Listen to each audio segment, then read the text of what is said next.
aumentando las cifras. Sí, solo previamente, porque hiciste una nota, solo comentarte que cualquier abuso policial en la ciudad es sancionado. Hay un área de asuntos internos en la policía y al mismo tiempo es presentado, si es necesario, a la Fiscalía General. Entonces, en este caso como en otros, así debe ser. Sobre el tema de la situación que está viviendo actualmente la ciudad, primero, por ser la zona de las más densas del país y al mismo tiempo ser parte de la zona metropolitana del Valle de México, somos 22 millones de habitantes y somos los que más casos tenemos y también más personas hospitalizadas tenemos. Y el número de personas que se hospitaliza cada día o el número de camas que se ocupan ha ido incrementando y aún no entramos a un proceso en donde vaya disminuyendo.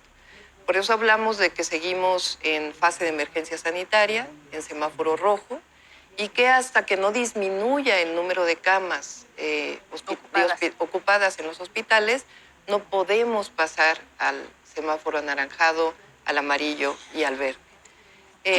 Hay una desesperación que creo que es comprensible y yo supongo que hay un agotamiento de ustedes y de la población. Todos estamos en esta situación y una cosa es saber que los casos iban a ir aumentando y la otra muy distinta es irlo viendo día con día y ver la ocupación a 80%. Cuando ustedes dicen una fecha se empieza a volver casi como el punto al que se quiere llegar. Sí. Y yo quiero preguntarte, ya se está convirtiendo en eso el 15 de junio que tú dijiste, pero en realidad es una fecha tentativa. Lo que importa son las camas y la disposición. Así es, pero tenemos un modelo que se ha ido comportando de acuerdo a lo que está presentándose en la realidad y nosotros tenemos estimado, aquí no hay ciencia exacta, pero sí hay ciencia y eso nos permite tener una estimación de que probablemente hacia principios de junio comience a disminuir el número de hospitalizaciones. Y por eso todos los días damos información e informamos a la población. Este tema difícil de esta pandemia mundial en donde tenemos que poner en balance, por un lado, el quedarnos en casa, porque es la única manera hasta ahora de poder controlar la pandemia, de poder controlar los contagios, y al mismo tiempo la situación económica de las familias y el bienestar en general de las familias. Entonces, por eso este balance lo tenemos que tener permanentemente hasta que no haya una vacuna o un medicamento que disminuya los casos graves. ¿Cuál es la dimensión de la tragedia que estamos viviendo? Es difícil decirlo hoy porque efectivamente, lo has dicho, las muertes que dan a conocer son las muertes en donde la persona dio positivo a la prueba de COVID. Y eso es una minoría. Hay muchos que dicen probable COVID, posible COVID, y hay un comité de científicos que entiendo tú nombraste justamente para que vean.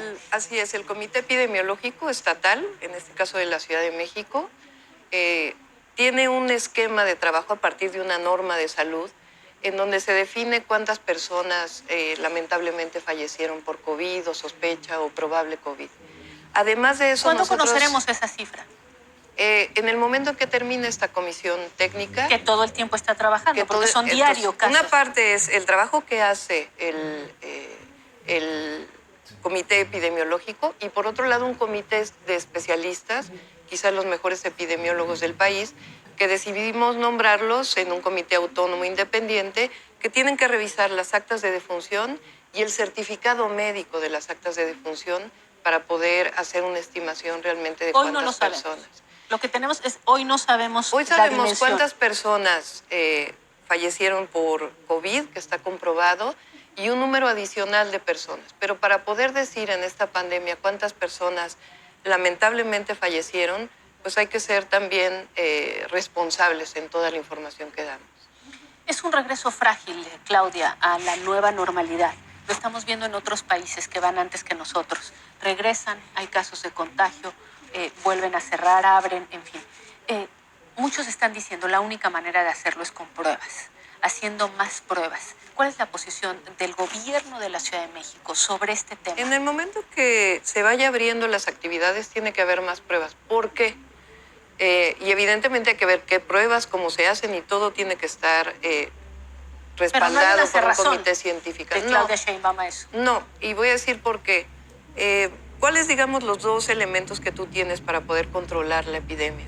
Por un lado, o que todos nos quedemos en casa, nos aislemos de tal manera que no haya contagios o haya el mínimo de contagios, o por otro lado, identificar las personas que son positivas y esas personas que sean las que se vayan a su casa, de tal manera que no contagien a otros. Eso requiere pruebas. Eso requiere más pruebas, pero también el número de pruebas, el recurso que esto significa, pues hay siempre que evaluarlo.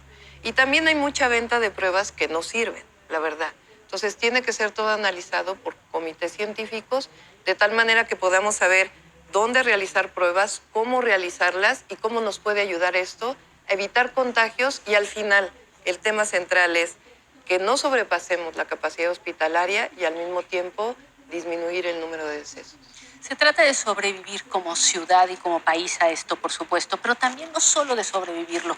En el texto del regreso a la nueva normalidad hay una visión de que puede ser una ciudad distinta, de que esto nos tiene que servir, que hemos sentido que hay cosas que se pueden hacer de otra manera. Propones algunas, como es el hecho de que se mantenga el teletrabajo, que no todo vayamos de manera presencial, casi como si hubiera una posibilidad de cambiar la cultura de estar presentes para todo y hacerlo de otra forma, incluso imaginar una ciudad sin tanto tráfico, sin tanta contaminación. ¿Están trabajando en eso, Claudia? Sí, esa es la idea y además tenemos que aprender todos, no solo es el gobierno, también es la ciudadanía.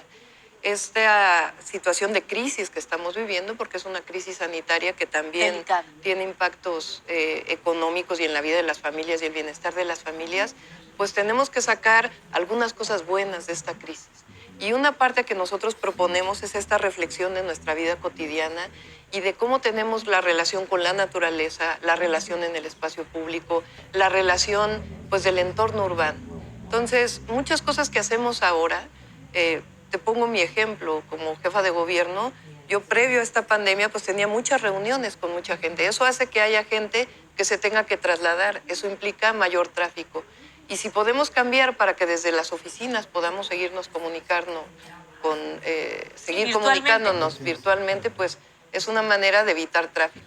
Pero este es uno de los ejemplos de muchos otros que al final nos tienen que llevar a una mejor calidad de vida y un mejor bienestar. Y al mismo tiempo, el reconocimiento de que la salud es un derecho, de que el derecho a la salud va desde la prevención hasta la atención, porque el tema de las personas vulnerables que son diabéticas, hipertensas, tiene que ver con una forma de alimentación, tiene que ver con vida sedentaria, y todo esto también tiene que hacernos reflexionar sobre una vida mucho más saludable. Entonces, ¿cómo trabajamos? ¿Cómo nos movemos? ¿Cómo es el esparcimiento?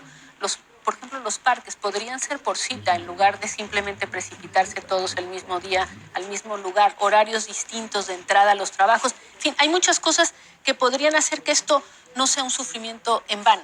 Así es. Y no solamente durante la época de la pandemia, sino hacia futuro, el futuro de la ciudad. Y en este momento aprender que finalmente pues hay que convivir con este virus que ha provocado tantos problemas mientras no tengamos una manera de atacar. Muy bien, te agradezco mucho. Gracias. Claudia Sheinbaum, la jefa